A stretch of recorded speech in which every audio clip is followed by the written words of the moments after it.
happened to the food? The pot is empty. Who ate it all? How could you leave the pot? My food is gone. Mine too. What happened? It disappeared from the pot. This is a disaster. We must find out who did this. In Omore village, everyone knew Ngosi's parents before they ever knew Ngozi. Not because they were wealthy, not because they were powerful, but because they waited. For 10 years after their wedding, there was no child. Every year, Ngosi's mother carried hope like a calabash that never failed. She visited healers, she followed elders' advice, she drank herbs she did not understand and prayed to gods she could not see. Ngosi's father was patient, but the village was not. People whispered, maybe the woman is barren, maybe the man offended the ancestors. 10 years is not small. Still, they stayed together. Then, in the 10th year, the miracle came. Ngosi's mother conceived. The pregnancy shook the village. Women visited daily. Elders came to bless her. Her mother's steps became careful, as if she was carrying the village's expectations inside her belly. When Ngozi was born, the compound did not sleep for 2 days. A child after 10 years was not just a child. She was proof. She was victory. She was relief. They named her Ngozi, meaning blessing, and they treated her like one. From the day she could cry, Ngozi was answered. From the day she could point, she was given. From the day she could speak, she was obeyed. Her parents were not foolish people.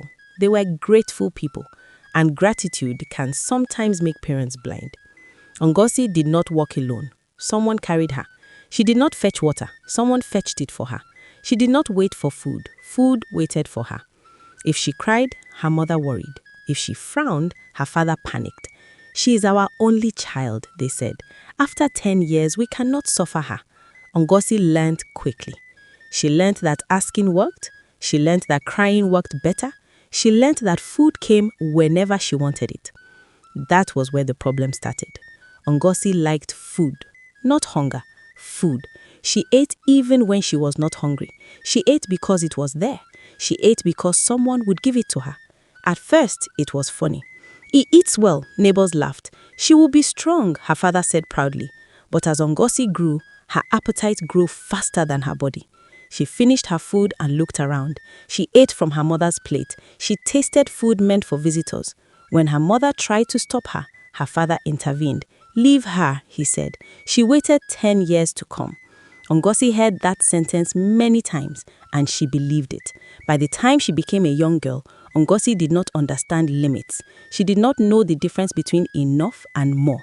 If food existed, it was meant to be eaten. Her mother started cooking more. Ngozi ate more. Her father started buying extra food. Ngozi finished it. The house adjusted around her appetite, not the other way around. Still, her parents did not complain. They were afraid. Afraid of offending the gods who finally answered them. Afraid of correcting the child they begged for. But hunger without discipline grows teeth. By the time Ngozi became a young woman, food no longer satisfied her. It called to her. She woke up thinking about it. She hovered around the kitchen. She sat near pots even after eating. Her mother started hiding food. Ngozi always found it. Her father tried to warn her gently. Ngozi slowed down. She smiled and nodded. Then she ate again. Neighbors began to notice. If Ngozi visits you, lock your kitchen, one woman joked. If you are cooking, send her away first, another added. Ngozi laughed with them. She did not feel ashamed. Why should she? Food had never said no to her before. What her parents did not know was that Ngozi had started doing something new, something she had never done before. When food was not available in her house, she began to look elsewhere. And Umore village was not ready for what that meant. At first, nobody noticed anything unusual. In Umore, women cooked early and left for the farm. Pots were left on low fire or covered carefully, waiting for afternoon or evening. It was a system that had worked for generations. Then, one afternoon, Mama Ifeoma returned from the farm and stopped in her tracks. Her kitchen was quiet. Too quiet. The pot of bitter leaf soup she had left simmering was gone. Not spilled, not tipped, gone. She checked the firewood, still warm. She checked the floor, clean. She stood there for a long moment, confused, before calling out to her neighbors. Did anyone pass here? They came, looked around and shook their heads. Maybe you forgot where you kept it, someone said. Mama Ifeoma frowned. Forgot a whole pot? They laughed it off. The next week, it happened again. This time, it was yam porridge from another compound. The woman had left it to cool before serving guests. When she returned, the pot was still there, empty. Her anger shook the compound. Who eats food like this and leaves the pot clean? She shouted. People gathered. Jokes were made. Children were accused. Dogs were blamed. Nobody mentioned Ngozi. Not yet. Ngozi, on her part, had become more careful. She no longer ate openly after these incidents. She ate quickly, quietly. She avoided the village square after meals. She stayed indoors more than usual. Her mother noticed. You don't come out again, she said one evening. Ngozi shrugged. I'm tired. Her mother didn't push further. Soon the stories multiplied. A pot of rice disappeared near the stream. A pot of soup vanished beside a palm tree. A woman returned from a burial to find nothing waiting for her. Always the same pattern. The pot remained, the food vanished. Never during the night, always during farm hours. The village mood changed. Women stopped trusting open kitchens. Some carried food to the farm. Others cooked less. Children were warned to stay away from pots. Meetings were held in small groups. Someone is watching us, one woman said. It's not hunger, another replied. This is greed. Men shook their heads. Who steals food and leaves money? Ngozi heard these conversations. She passed by with her head down, stomach full, heart pounding lightly. Fear brushed her once or twice, but appetite pushed it aside. At home, things became tense. Her mother cooked in measured portions now. She locked the kitchen door when leaving. She hid food in strange places. Ngozi searched and found. Her father noticed that food finished faster than before. Ngozi, he said one evening, do you go to people's houses? She looked at him calmly. Sometimes. Do you eat there? Yes, that was true. Just not complete. He nodded, satisfied with the answer. He still couldn't imagine his long-awaited child as a thief. The thought didn't fit the Ngozi he believed he raised. But outside their compound, belief was shifting. Women began watching Ngozi, not openly, quietly. They noticed she rarely went hungry. They noticed she avoided compounds where food had gone missing. They noticed she never complained about cooking less at home. Suspicion moved slowly, like smoke without fire.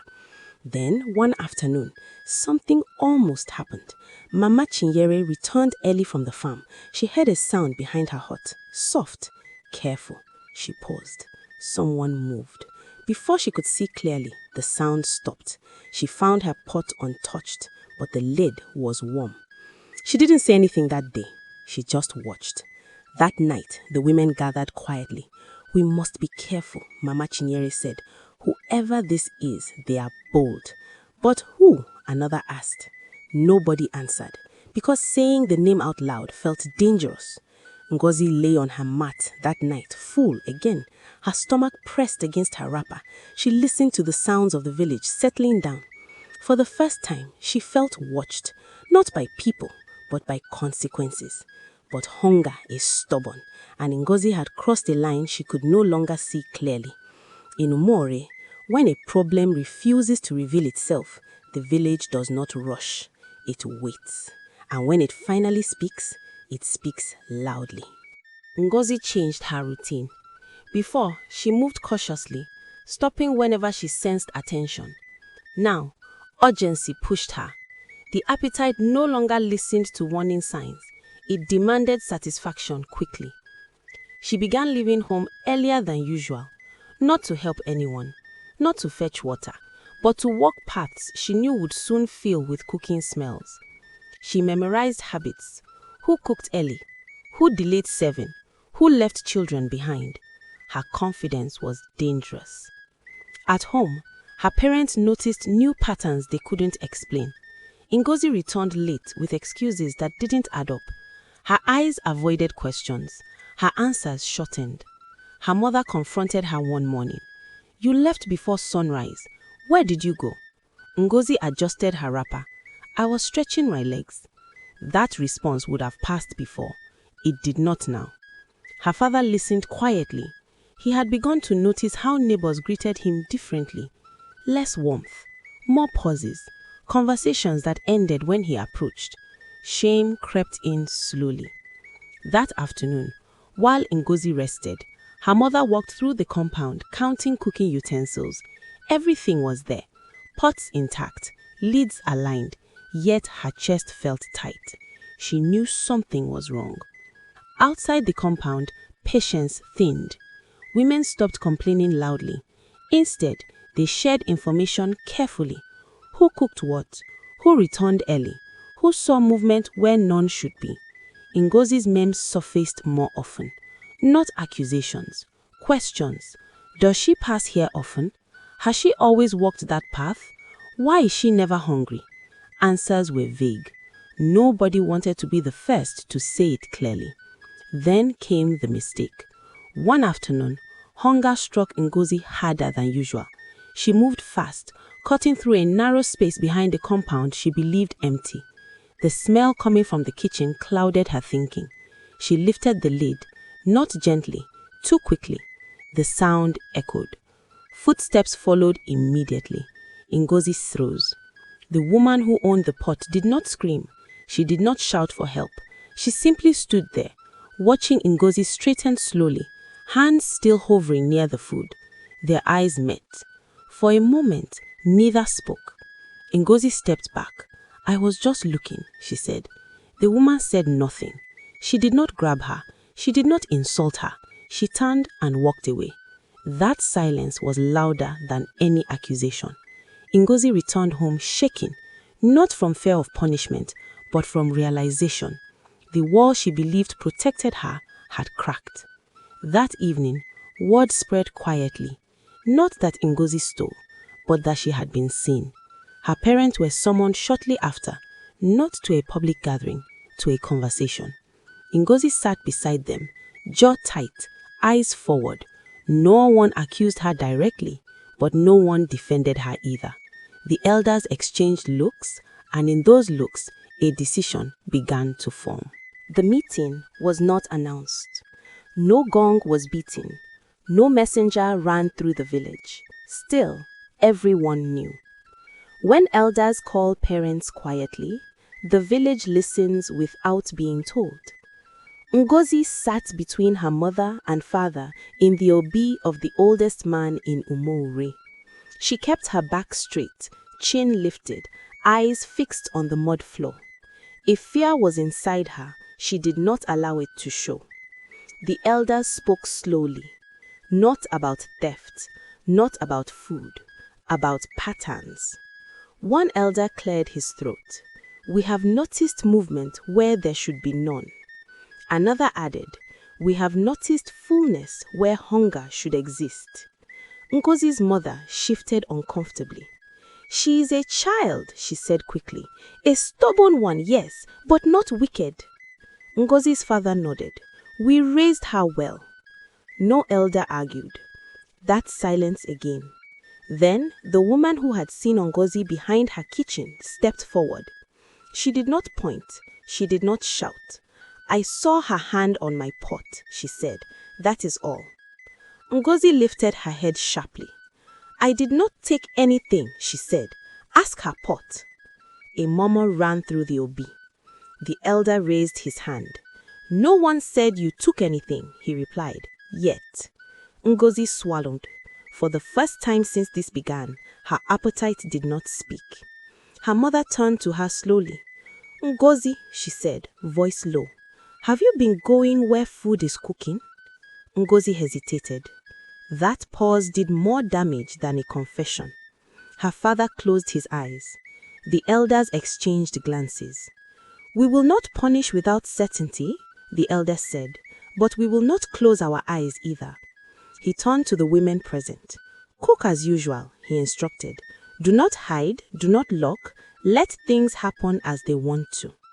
Ngozi felt cold spread across her chest. At home that night, no one spoke.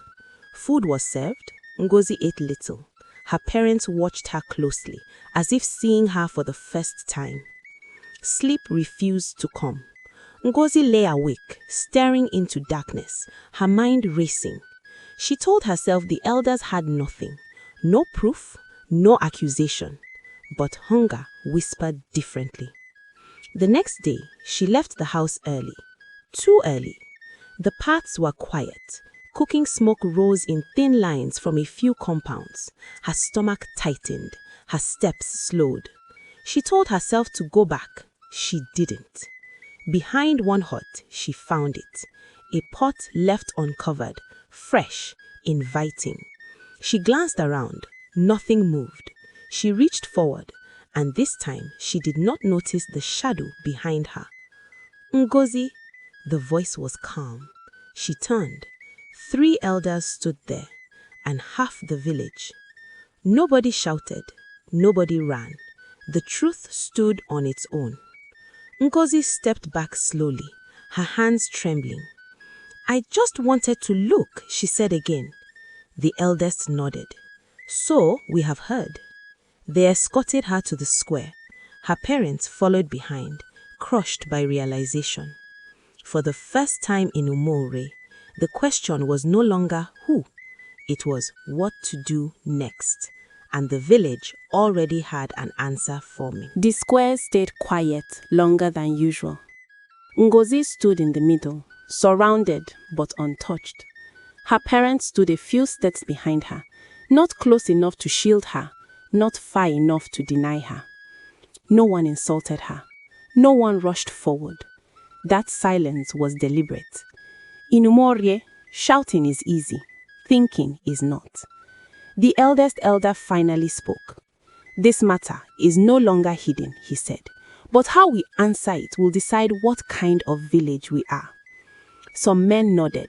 Some women folded their arms. A younger man stepped forward, anger sharp in his voice. "She has disgraced us. Let her be beaten so others will learn." Ngozi flinched. Her mother inhaled sharply. The elder raised his hand. "Pain teaches quickly," he said, "but it also teaches resentment." Another voice joined in. "She should be sent away." A murmur followed that suggestion. Her father shook his head violently. "She is our child." The elder turned toward Ngozi's parents. "You waited long for her," he said gently. "That is why this is hard." He then faced the gathering again. "This is not about hunger. No one here is starving. This is about desire that refuses control." The words landed heavy. Ngozi stared at the ground. For the first time, she understood something clearly. This was not going to end with forgiveness and a warning. The elders withdrew to deliberate. They did not argue loudly. They did not rush. Their voices stayed low, measured, careful. The women sat together, whispering occasionally. Children were sent away. Ngozi remained standing. Her legs ached. Her mouth felt dry. Hunger did not come. Fear filled the space instead. After a long while, the elders returned. The elders sat. "We have decided," he said. Ngozi's mother stepped forward instinctively. "Please, whatever it is, remember she is..." The elder nodded. "She is loved. That is why we chose this." He turned to Ngozi. "You love food," he said plainly. Ngozi did not deny it. "You pursue it even when it brings shame. You take it even when it does not belong to you." Ngozi's throat tightened. "So," he continued, "food will be the one to confront you." Confusion rippled through the crowd. The elder explained calmly. "There will be no beating, no banishment, no curses." A pause. "Tomorrow, the village will cook." Murmurs rose. "Not many pots, one." The crowd stilled. "A pot large enough to satisfy the appetite you believe has no end." Ngozi's heart began to race. The elder's voice remained even. "You will eat publicly, not to punish your body, but to expose your excess."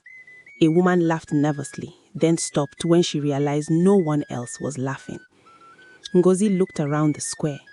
Faces she had known all her life avoided her eyes, not with hatred, with expectation.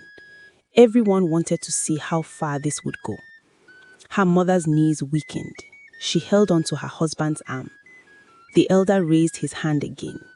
This is not a performance, it is a mirror. He looked directly at Ngozi.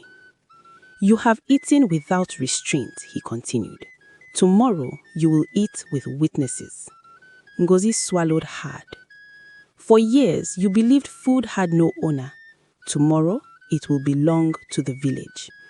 Her father took a step forward. She will fall sick. She is not strong. The elder nodded slowly. She was strong enough to steal. She will be strong enough to learn.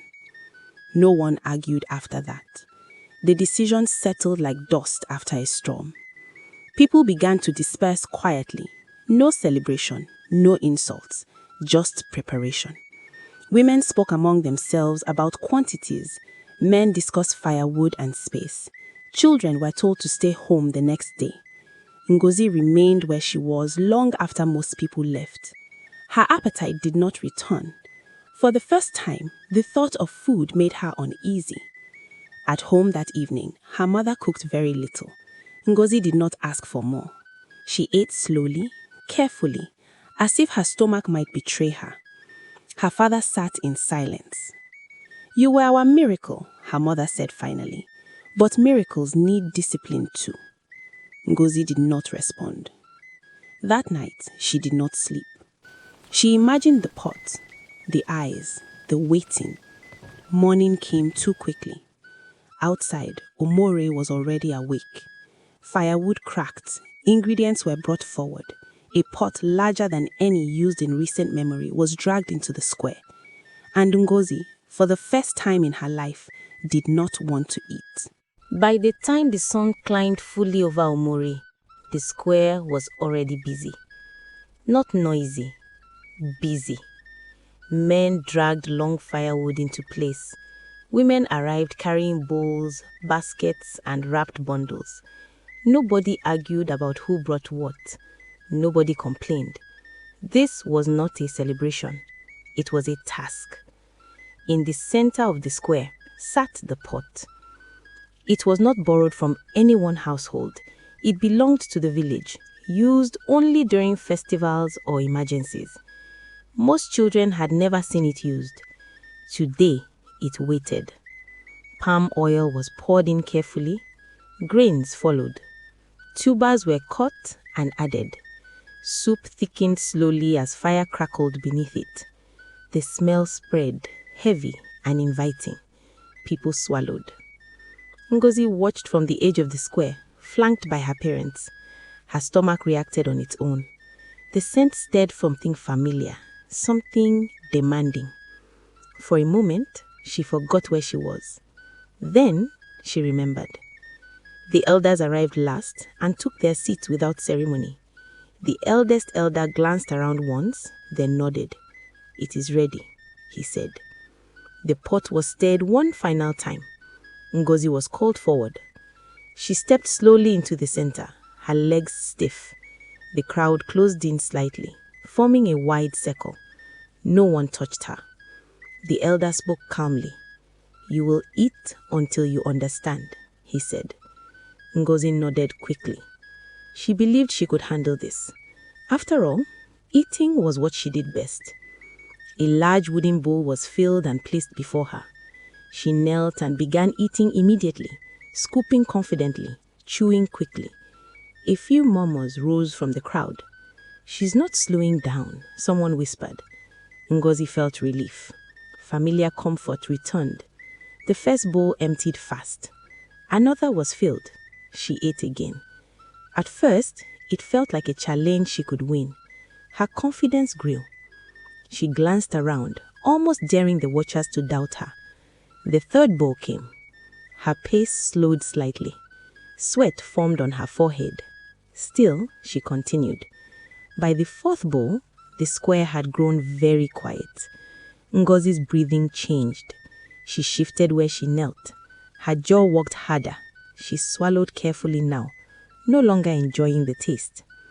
Continue, the elder said gently. She nodded and ate again. The humor came quietly. A child whispered, "She eats like she's racing someone." No one laughed. Ngozi paused, hand hovering over the bowl. Her stomach pushed back. A tightness rose in her chest. "I can still eat," she said quickly, more to herself than anyone else. She took another mouthful. Her body protested. She gagged slightly and stopped. "I need water," she said. Water was brought.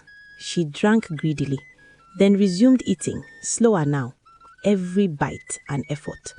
Her confidence drained away. Her mother covered her mouth, tears filling her eyes. Her father stood rigid, staring ahead. By the next bowl, Ngozi shook her head. "I'm full," she whispered. The elder did not raise his voice. "You were not full when you went behind kitchens," he said. Ngozi's hands trembled. "I can't," she said louder. "Please." Her stomach cramped. She pressed her hand against it, rocking slightly. The crowd shifted. This was no longer amusing. This was exposure. Ngozi tried to take another bite and failed. Her body rejected it immediately. She dropped the spoon and bent forward, groaning. I didn't know it was this much." The elder stood. "That is the point," he said. He raised his hand. Enough. The pot was pulled away.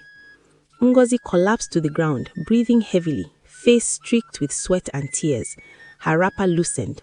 Her pride lay exposed in front of everyone. No one insulted her. No one clapped.